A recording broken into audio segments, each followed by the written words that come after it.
Lucas capítulo 9, 37 ao 43, ele vai narrar, na realidade, descendo ao vale é a continuação de subindo ao monte.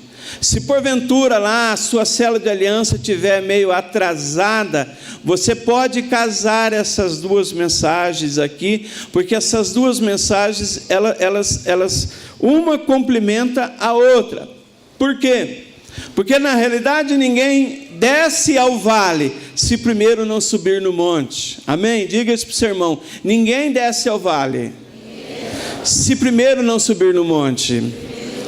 Se você quer ser usado por Deus no vale, não esquece de receber a graça e a glória e o poder de Deus no monte. Porque lá no monte você contempla a grandeza do Senhor. Lá no vale você vê o que o diabo está fazendo na vida das pessoas. Se você quer ser um instrumento de Deus no vale, você precisa receber a intimidade com Deus no monte. E eu queria deixar uma frase muito importante: quem sobe ao monte recebe poder e tem a visão espiritual ampliada. Tem a visão espiritual para discernir os desafios do vale. O que acontece? Quando Jesus chama Pedro, Tiago e João e sobe ao monte, ali eles contemplaram a glória do Senhor. Ali eles viram a transfiguração do Senhor. Ali viram a presença de pessoas do Antigo Testamento, Moisés e Elias, né? E assim, Deus ele não permitiu que Elias morresse, mas tomou para si. Enoque também foi transladado para não ver a morte. E Moisés é um grande mistério que até hoje não se sabe aonde, porque diz a Bíblia que ele morreu, mas não tem corpo. A única referência que nós temos em Judas versículo 9 é que o arcanjo Miguel e o próprio Satanás estavam brigando, disputando a respeito do corpo dele. Verso 37 do capítulo 9 de Lucas. E aconteceu no dia seguinte, presta atenção, o dia anterior foi o dia do monte. Amém? Você está comigo? Amém?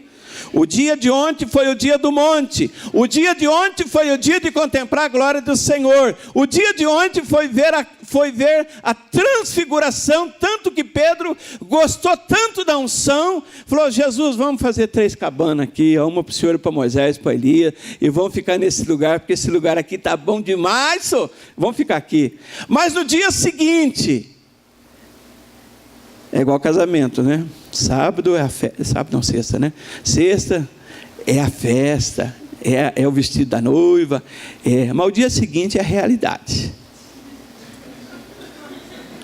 É o dia que a noiva acorda com os olhos cheios de... O noivo também acorda com bafo de onça, né?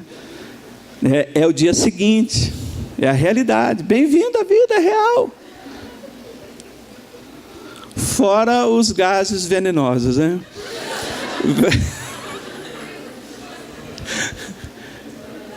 Será que é só eu que tem meu pecado? E aconteceu no dia seguinte. Fala para o seu irmão: o dia seguinte. Fala para o seu irmão: a vida tem o dia seguinte, irmão. E aconteceu o dia seguinte. Descendo eles do monte, lhes saiu ao encontro uma grande multidão.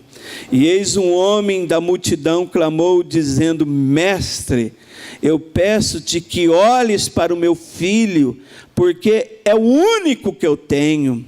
Eis que um espírito o toma de repente e o despedaça, derruba até espumar, e só larga depois de ter quebrantado. Verso 40, eu roguei aos seus discípulos, ou seja, os 9 que ficou, que não subiu no monte, que o expulsasse, mas eles não puderam. E Jesus respondendo disse: ó geração incrédula, perversa, até quando estarei convosco e vos sofrerei? Trazei-me aqui o teu filho. E quando ele vinha chegando, o demônio derrubou-se, convulsionou, Porém, Jesus repreendeu o espírito imundo e curou o menino e entregou-o a seu pai. E todos pasmavam da majestade de Deus e maravilhavam-se com todas as coisas que Jesus fazia e dizia. Amém? Senhor, nós te louvamos, ó Pai amado, pela tua palavra, pela tua presença, que o Senhor possa manifestar teu poder, que possamos entender e aprender, Senhor, segredos, Senhor, dessa história, desse episódio, dessa situação, em nome do Senhor Jesus. Amém e amém. Amém, meus irmãos? O sobrenatural nos tira de onde estamos e nos coloca no propósito da vontade dele. Amém? Entenda que toda a experiência, Deus quer acrescentar algo novo na sua vida. Eu entendo que lutas espirituais e situações que nós passamos servem na realidade para ativar a unção que Deus está na nossa vida. Deus permite situações, Deus permite que nós passamos por algumas dificuldades para ativar o poder dele que está na nossa vida. Por que eu estou dizendo isso? A Bíblia fala por exemplo, Paulo e Silas. Por que Deus fez um terremoto naquela cela, naquela cela que eles estavam lá? Porque na realidade, eles estavam cheios do Espírito Santo. Mas foi necessário eles estarem presos. Perto da meia-noite, eles começavam a louvar o Senhor e cantar. E Deus manifestou. Deus ativou a unção e o poder de Deus que está na sua vida. Amém, meus irmãos? Quando que você vai orar? Quando que você vai orar para uma pessoa e essa pessoa será curada? Quando você toma essa decisão. Amém? Eu me lembro muito bem que eu era solteiro, trabalhava na farmácia, e eu fui para a igreja com um termômetro no bolso. Eu sempre gostei desse negócio. E justamente o filho do dirigente da igreja, o filho dele estava com febre. Ele falou: rapaz, o menino está com febre aqui. Ele falou: olha, eu vou fazer o seguinte, eu vou orar pelo seu filho. Ele era o dirigente, eu era o líder de jovem, né? Falei: eu vou orar pelo seu filho e eu vou crer. E se você não crer, o termômetro está no meu bolso aqui. Aí eu falei: Jesus, a Bíblia diz que o Senhor repreendeu a febre da cura da sogra de Pedro. O Senhor repreendeu a febre daquela mulher. E eu quero agora, meu Pai, em nome de Jesus também, repreender a febre dessa criança. Eu falei para ele, por irmão, falei, ó, durante o culto, falei, se até o final do culto não estabilizou, você faz tudo o que você quiser. Durante o culto não, falei para ele, ó, eu disse assim, o termômetro está aqui. A gente faz a prova dos 9. Acabou o culto, falei, não precisa não. Tá friozinho, já normalizou. Agora eu digo uma coisa para você. A dificuldade ativa o poder de Deus que está na nossa vida. Amém, meus irmãos? Eu poderia falar assim, poxa, eu trabalho em farmácia, eu poderia falar assim, pega um Magnopirol aí, pega uma dipirona, dá para o menino, passa. É até mais fácil, né? Até mais fácil. Meus irmãos, mas a gente temos que aprender a usar o poder e a autoridade que Deus nos deu. Amém, meus irmãos? Porque muitas vezes, irmãos, a gente fica dependendo de pessoas para ajudar na nossa falta de fé, que é igual a história desse pai, desse menino aqui. E às vezes a gente vai deparar com gente como os 9 discípulos que não foram para o monte. Não é que não quiseram ir. Diz em Mateus capítulo 17 que Jesus chamou em particular Pedro, Tiago e João. Lê lá em Mateus 17. Não é que ele chamou todo mundo e só 3 foi. Não, ele chamou em particular. Por que eu estou dizendo isso, meu irmão? Porque nem tudo e nem sempre todo mundo vai fazer parte das suas coisas. Guarda isso no seu coração. Fala para o seu irmão, nem sempre e nem tudo todo mundo vai fazer parte das suas decisões. Às vezes você vai tomar uma decisão, você quer saber a opinião de todo mundo. Para quê, irmão? Imagine se Noé tirar a opinião das pessoas se deveria construir a arca ou não. Deixa eu fazer uma votação aqui a gente tem essas votações que faz hoje, né? Você quer que constrói a arca, você diga sim. Se você não quer, você diga não, né? Não, Deus falou com ele. Ele falou, não, eu vou fazer, eu vou pegar minha família, sua família tem que estar contigo nas decisões importantes da vida, e eu vou fazer. Poxa, amém, meus irmãos? E aí Jesus, ele desce. Então, o primeiro ponto que eu quero dizer, que a multidão que estava ao pé do monte, no vale, cheia de gente curiosa, necessitada, impotente daquela situação. Por quê? Porque na realidade, as pessoas precisam de direção. As pessoas precisam de direção. Eu quero que você abra comigo a Bíblia em Mateus capítulo 9, né? Atrás um pouquinho de Lucas, você vai ver algo interessante. As pessoas, elas necessitam de uma pessoa que direciona elas. Verso 35, né? Porque o texto diz que tinha uma multidão no pé do monte, lá no vale. Por quê? Alguém estava lá passando por dificuldade.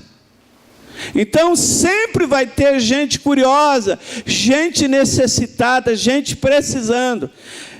Em Mateus 9, 35 e 36 até o 38, diz assim: e percorria Jesus as cidades e aldeias, ensinando nas sinagogas deles, pregando o evangelho do reino, curando as enfermidades e doenças do povo.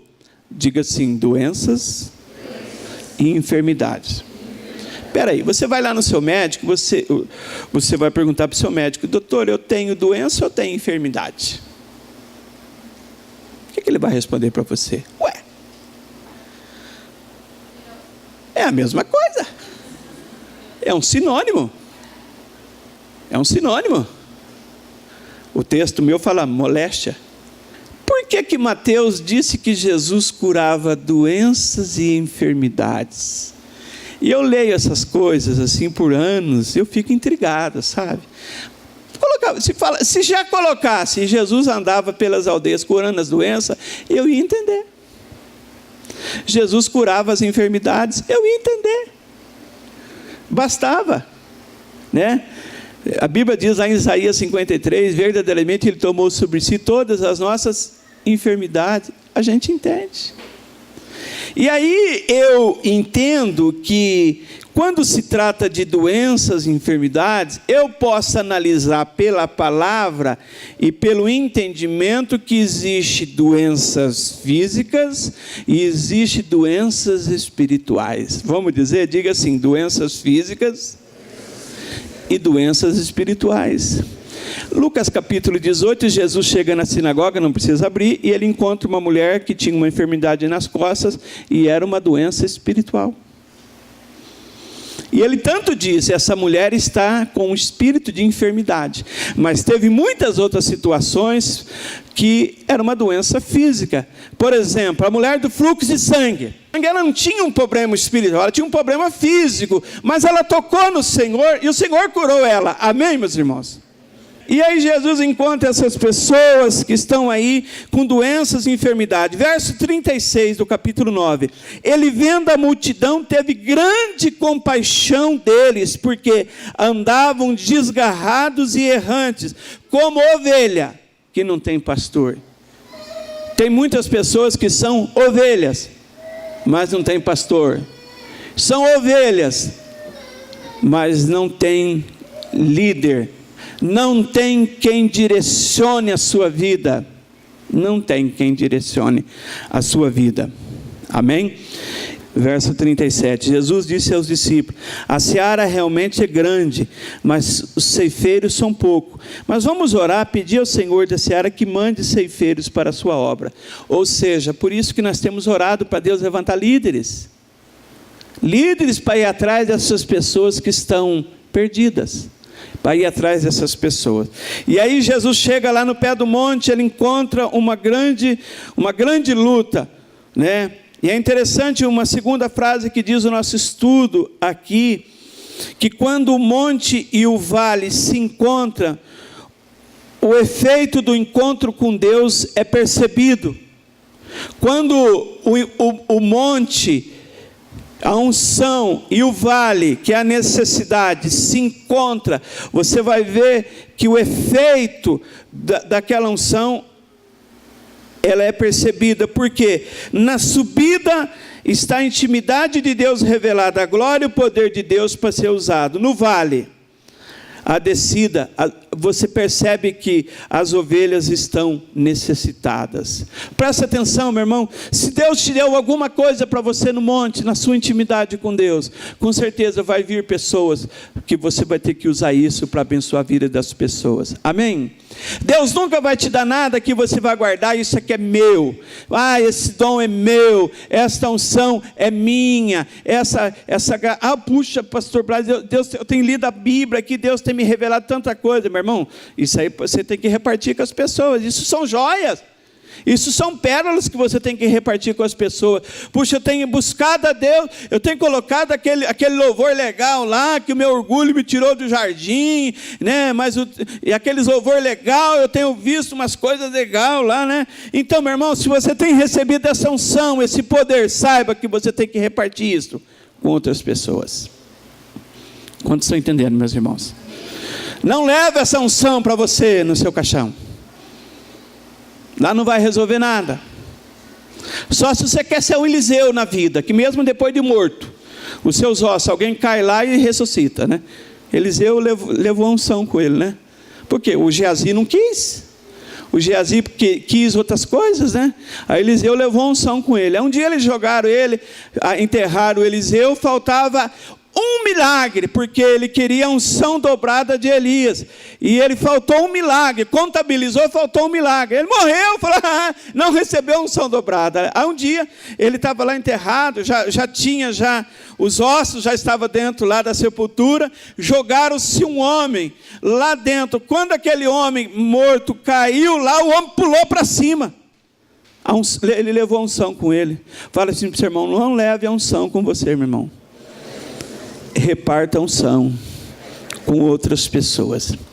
Amém? Então a gente analisa isso aqui, e eu sou bastante assim, um pouquinho curioso. Eu quero ler esse mesmo texto que nós lemos aí no vale, mas eu quero ler esse texto descrito por Marcos no capítulo 9. Os evangelhos sinóticos, que é o Mateus, Marcos e João, foram escritos, e sempre um evangelista dá luz num assunto mais do que outro. É normal 3 pessoas contar a mesma história. 3 pessoas contar a mesma história, sempre algum vai mostrar algum detalhe. Você sabe, irmãos, aqueles detalhes assim, não é que você sabe que às vezes eu vou escrever uma história, o outro vai escrever a história, o outro vai escrever a história, e às vezes um é muito, igual aquelas pessoas assim, que você manda assim, você chama ela no zap e fala, você está bem, tô. Você precisa de alguma coisa? Não. Se precisar, liga aqui, obrigado. Aquelas pessoas de poucas palavras. Vai ter pessoa que fala assim, você está bem? Ai, você nem sabe o que aconteceu comigo. Se precisar, onde você está, que eu estou indo aí, sabe? Então tem pessoas assim que às vezes falam, são mais comunicativas, outras não. O mesmo texto de Marcos capítulo 9, versículo 14. A gente vai ver esse mesmo Marcos narrando a descida do monte, a mesma coisa. Amém, meus irmãos?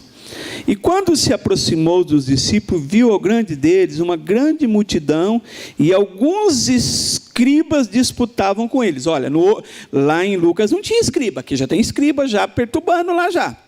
E logo toda a multidão, vendo, ficou espantada e correndo para saber, o saudaram. Lucas também não falou isso. E perguntou aos outros, perguntou Jesus, o que eles estão discutindo? Que alvoroço que é esse? Que barulheira que é isso aí? O que eles estão conversando? Um da multidão, amedrontado, disse, mestre, né, o pai, né, eu trouxe meu filho que tem um espírito mudo. Ele falou assim: tem um filho que tem problema espiritual. E este, onde quer que o apanha, despedaça, espuma, range os dentes. O doutor Lucas não falou que ele estava com convulsão, que estava rangendo os dentes, ele espuma a boca, e ele vai secando. E eu disse aos seus discípulos que o expulsaram, mas eles não puderam. E ele respondeu, disse: ó geração incrédula, até quando estarei convosco? Até quando vos sofrerei? Trazei. Isso aqui foi falado. E trouxeram-lhe. E quando ele viu, logo o espírito agitou com violência, e caindo endemoniado em terra, revolvia-se espumando. Versículo 21. Presta atenção, pai que tem filho pequeno, vovô que tem netinho. Olha o que Jesus perguntou, verso 21. E Jesus perguntou ao pai: há quanto tempo ele fica endemoniado, ele fica desse jeito? E ele respondeu: desde a infância. Vamos dizer comigo, diga assim: desde a infância. Pastor Braz, meu filhinho, o demônio não perturba ele não. Não? Por que Jesus queria perguntar quanto tempo acontece isso? Irmãos, você tem que compreender comigo que tem situação que você precisa levantar dados. Às vezes aquela família que você está fazendo célula de aliança tem um problema espiritual. Não é só colocar fitinha no braço e tira fitinha, põe fitinha e tira fitinha. Senta, conversa. Quanto tempo vocês estão passando por essa dificuldade? Quanto tempo que vocês estão nessa luta? Quem está entendendo, meus irmãos? Fala assim para o seu irmão: levanta o histórico, meu irmão. Se você vai procurar um psicólogo, se você vai falar do seu problema, ele vai perguntar se sua mãe teve esse problema, seu pai teve esse problema, na sua família. Meu irmão, você vai doar sangue. Eles vão perguntar se na família, nessa família tem isso. Espera aí, não é meu pai que vai doar sangue, é eu que estou doando sangue. Eles querem saber se tem problema genético lá. Nesse caso aqui, Jesus falou assim para o pai: quanto tempo acontece? O pai falou assim: olha, esse meu filho tem problema espiritual desde a infância. A Bíblia disse que o demônio pegava essa criança e jogava no fogo e jogava na água. Está na Bíblia, calma, está na Bíblia. E aí eu me lembrei de algumas coisas. Por exemplo, como é que chama? Aquela história lá em Êxodo, quando descobriu que viria um libertador de Israel. O que Faraó manda fazer com as crianças pequenas de 2 anos para baixo, os recém-nascidos? Eu vou ler para você. Êxodo capítulo 1, versículo 22. Então ordenou Faraó e todo o seu povo, dizendo: a todos os filhos que nascer, lança no rio, mas as meninas guarda. O diabo já tinha um projeto para tentar matar as crianças, porque ele não queria o libertador de Israel. Então a gente vê que no Antigo Testamento, Faraó já tinha um projeto para tentar destruir as crianças. Mas por que o Nilo? Porque o Egito adorava-se muitas coisas. Eles adoravam todas aqueles que houve, aquelas grandes pragas. Eles adoravam os animais. Você olha nos livros de história, você vai ver lá uma pessoa com a cabeça do gato, era um deus dele. Você vai ver que eles adoravam, o rio era sagrado. Então eles pegavam aquelas crianças e lançavam no rio. Moisés foi diferente, né? Fez um cestinho de vime, né?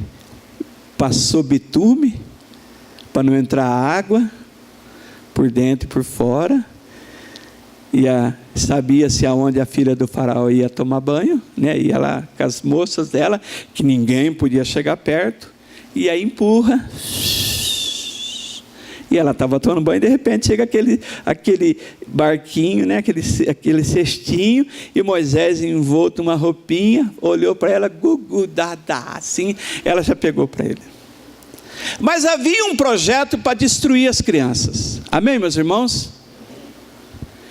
Quando a gente vai para a época do Cristo, de Jesus, que Herodes fica sabendo que o rei, o Salvador também havia se vindo a essa terra. O que ele manda fazer? Matar os inocentes.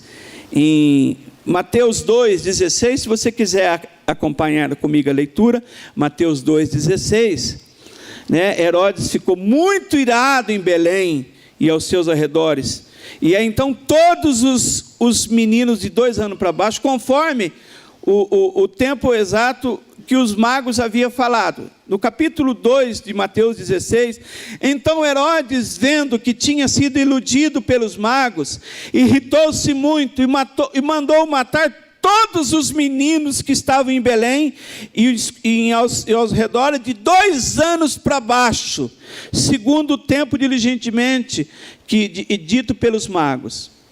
Verso 17, então se cumpriu aquela palavra do profeta Jeremias, lá no capítulo 31, que dizia assim: em Ramá houve-se um grande choro e lamentação e grande pranto. Raquel chora por seus filhos e não quer ser consolada porque eles não existem. Diga assim: Raquel chora por seus filhos. Eu queria dizer para vocês que Raquel é uma figura da igreja. E a igreja tem que chorar e orar e interceder pelos filhos dela. Amém, meus irmãos? Porque existe sim hoje projetos para tentar destruir os nossos filhos. E eu preciso falar um pouquinho sobre isso. Por que eu estou pegando? Porque às vezes, irmão, você está cheio da unção, mas muitas vezes seu filho está lá na escola. Está lá no vale. E o inimigo está tramando contra aquela criança pequenininha, ensinando ideologias para o seu filho. Você está no monte, você está cheio da unção, você está recebendo poder, você está recebendo graça. Ai, que bom! Vamos pegar o terreno da igreja e vamos armar tenda para todo mundo. Vamos ficar aqui, que bom que é, meu irmão. E os nossos filhos? O que eles estão aprendendo lá na escola? Você sabe o que é uma ideologia? Hoje em dia, o inimigo não quer mais matar os nossos filhos, o inimigo não quer mais. Esse homem estava desesperado, porque desde pequeno o inimigo lançava contra o filho dele. Queria destruir os filhos dele, jogava no fogo, jogava na água. Esse homem, esse personagem da história de hoje, um personagem anônimo, que não diz o nome dele, diz apenas assim: o pai do menino. E o subtítulo da Bíblia fala: o menino lunático. O que é uma ideologia? Presta atenção. Fala muito sobre ideologia de gênero, ideologia disso, ideologia. Ideologia é aquilo que seria ideal. É uma ideia. Eu acho que é ideal. Interessante que em senso comum é tido algo ideal, que contém ideias, pensamentos, doutrinas, visões do mundo de um indivíduo, de um determinado grupo, orientado por ações sociais e políticas. Então, pessoas, eles têm uma ideologia. Diga ideologia.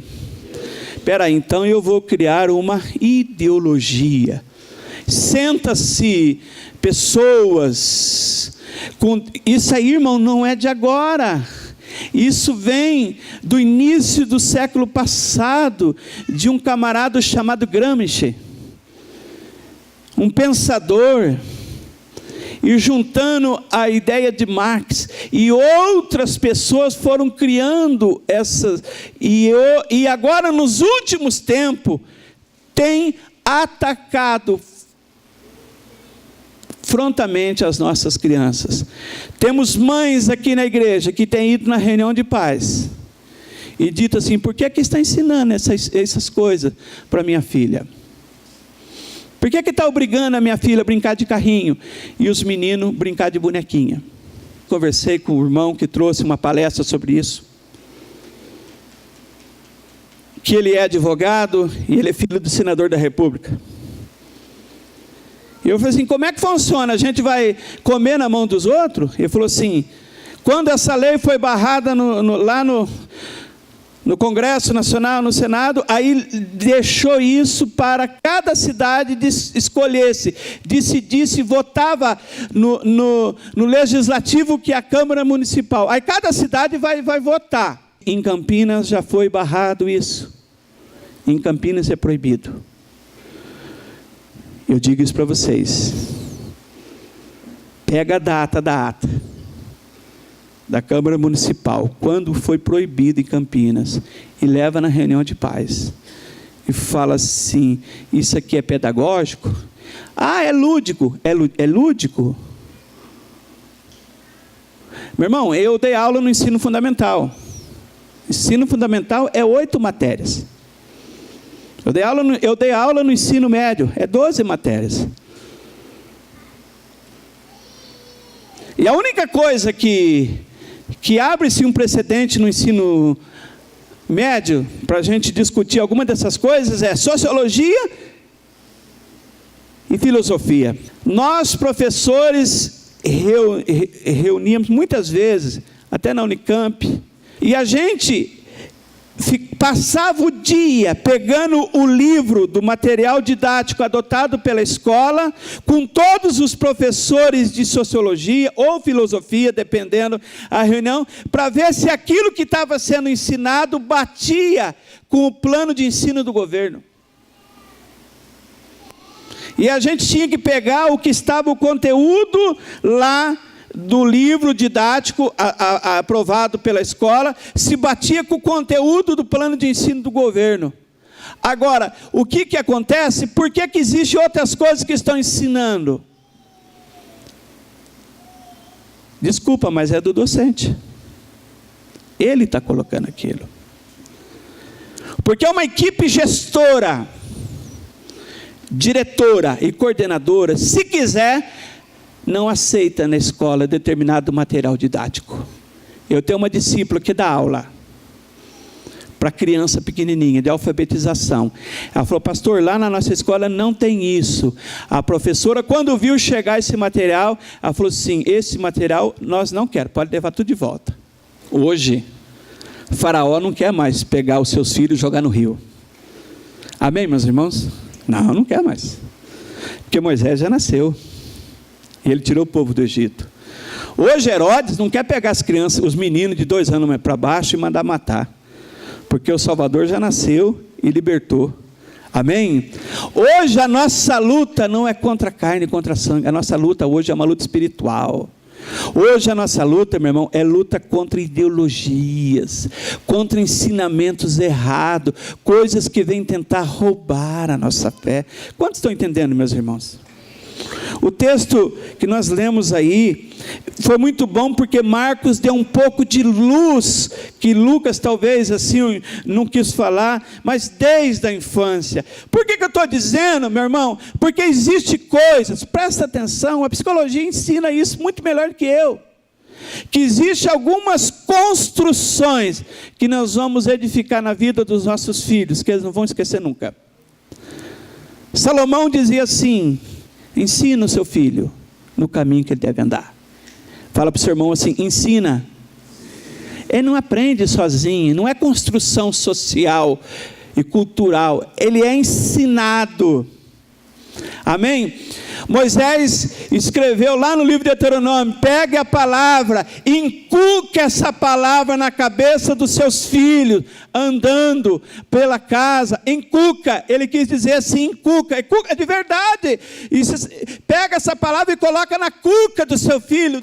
Existe sim um projeto para tentar contra a nossa família. Você sabe por quê? Porque uma ideologia, presta atenção, é um instrumento de dominação, que age por meio de convencimento, persuasão e não por força física, alienando a consciência humana que você tem que ficar de olho, sim, olhar no caderno, olhar lá no livro de seus filhos, ir lá na reunião e ver e conversar, porque vai ter gente que vai te apoiar e vai ter gente que vai brigar com você. Você tem que lutar pela sua casa, você tem que lutar pela sua família, você tem que fazer como esse pai, buscar ajuda de Deus, buscar ajuda de Jesus. Se tem 9 que não resolveu, mas vai ter alguém que vai resolver. Capítulo 9 de Marcos, vamos encerrar essa parte aqui. E Jesus, ele faz a libertação. Amém, meus irmãos? Versículo 28 do capítulo 9 de Marcos. Você está comigo? Diga amém. Diz o texto: e quando ele entrou em casa, não estava mais no vale, aí chamaram à parte, lá na casa, chegou para o líder e falou assim: por que nós não podemos expulsar? Por que nós não podemos fazer libertação naquele menino? Por que nós não podemos? Jesus respondeu, verso 29, você está comigo, amém? E ele diz: porque essa casta, esse tipo, essa espécie de demônio, não sai, se não for com oração e jejum. Amém? Logicamente que existem alguns comentaristas que dizem que Jesus não tinha morrido ainda, que a obra da cruz não tinha sido concluída, até que Jesus gritou: está consumado. Serve como base? Sim. Mas você concorda comigo, se você quer ter êxito na sua célula, no seu ministério, você tem que ter uma consagração. Isso aí ninguém pode abrir mão. Não joga nas costas de Jesus aquilo que é responsabilidade sua, meu irmão. Amém? Ah, Jesus já fez tudo por mim. Não, tem coisas que nós vamos ter que fazer. Amém? Meu irmão, o que nós decidimos hoje? Agora que você sabe da importância do monte, prepare-se, porque terá encontro e você vai ter que lutar agora aqui no vale. Eu queria que a partir de hoje você tivesse um olhar espiritual para sua casa. Músicos, que você tivesse um olhar para sua casa, para sua família. Talvez falar um pouco dessas coisas é meio... pastor, não teria um outro... meu irmão, se a gente não falar, principalmente dentro desse tema, temos que alertar as pessoas. Temos que alertar as pessoas. Amém? Você tem que saber o seu filho, o que está ensinando para ele. Você tem que ver. E agora existe problema espiritual também. Vamos largar um pouquinho a ideologia de lado aqui e vamos tentar entender. Existe problema espiritual também. Que problema espiritual pode começar nas crianças também. Nós temos que ficar alerta quanto a isso também. Amém, meus irmãos? Você tem que entender o que é. Irmãos, muito cuidado. Crianças pequenas que você deixa o celular. Vai, filho, vai brincar. Muito cuidado. Porque criança de 1 ano, 2 anos, ele vai entrar no YouTube e ele já aperta o dedinho para pular o anúncio já. As crianças de hoje sabem já. Antigamente nós não sabíamos nem ligar o celular. As crianças de 2 anos, ele já sabe lá onde vai ver a musiquinha da galinha pintadinha. Ele pula e fala: mãe, esse não, esse aqui não. E começa a fazer a propaganda. Ele já clica, ou não é, irmãos? Ele já clica o dedinho no cantinho, já pula o anúncio, e ele já quer ouvir a musiquinha, ver isso, aquilo, outro. Sem problema algum. Mas, tá, filho, vai lá no seu quarto, vai lá com o seu celular, vai lá. E aí, muitas vezes, a gente tem que tomar muito cuidado com problemas espirituais. E por isso, hoje, nessa manhã, nós vamos orar especialmente pela nossa família. Porque tem muita gente da nossa casa que, infelizmente, está no vale. Você está no monte, mas tem muitas pessoas que estão no vale. Está enfrentando luta espiritual e você tem que se levantar em nome de Jesus. Você é Raquel, que vai chorar pelos seus filhos. Amém? Você fala assim: eu sou Raquel. É a igreja que se levanta e chora pelos seus filhos, e não permita que Herodes ceifa a vida, a fé e a infância dos nossos filhos. Não podemos permitir isso.